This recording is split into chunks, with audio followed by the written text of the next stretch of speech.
Sandy, true. What kind of approach are you going to take this holiday season when they come over to your home? What's going to work with them and what isn't? I'm asking you guys now. What have you seen work and what have you seen not work? And what are you going to do this holiday season to somehow put Christ back into the celebration? Got any ideas? I'll give you some of my ideas, but I want to see what you guys say first. Just level. Talk about what you have in common, I would think. Okay, so you will talk about things you have in common, but that could be football. How is that going to come to Christ, right? That wasn't pass interference. What are you going to do when you die? Are you going to get to heaven or not? I mean, you know.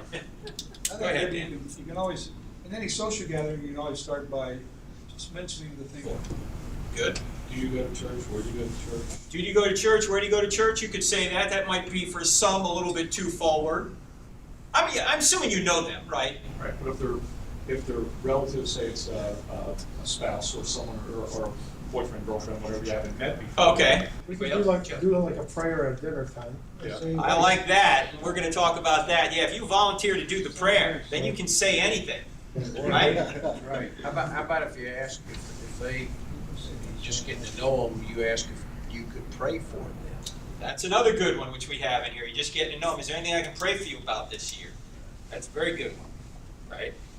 But very few people will be offended if you say, can I pray for you about, can I pray for you this year? Or can I pray for you this week? Or is there anything I can do to help you, John? You're going to a church service tonight. At least we'd like for you to come. Oh, okay. Yeah. If you're going that night, okay, Right. that's good. Yeah, Right. sure. Service. Exactly. Anybody else? The only thing about inviting the people over to church, So what time is service? It's about 7 o'clock, so that means you get over about 8. I said, yeah. he says, I'll be at your house at 8. And I'm not trying to be funny, but that's, Yeah. I get that. Yeah. I get that. So, you want to be argumentative with them? No. Well, you're probably not going to have success with people who aren't interested or are hostile to it, right? But maybe the people kind of in between, you might have an opportunity to plant a seed. And that's really your goal, isn't it? Your goal is to plant seeds and to water the seeds. You guys have already come up with two of, I think, the main ideas. The first is pray. Pray now, in other words, before Christmas comes, that there will be fertile ground when they get there. And then volunteer to pray before the meal. That during the meal, thank God for your family, the people who are there, the food, and also for what Jesus has done. Just bring it naturally right in there. Nobody has the guts to interrupt a prayer.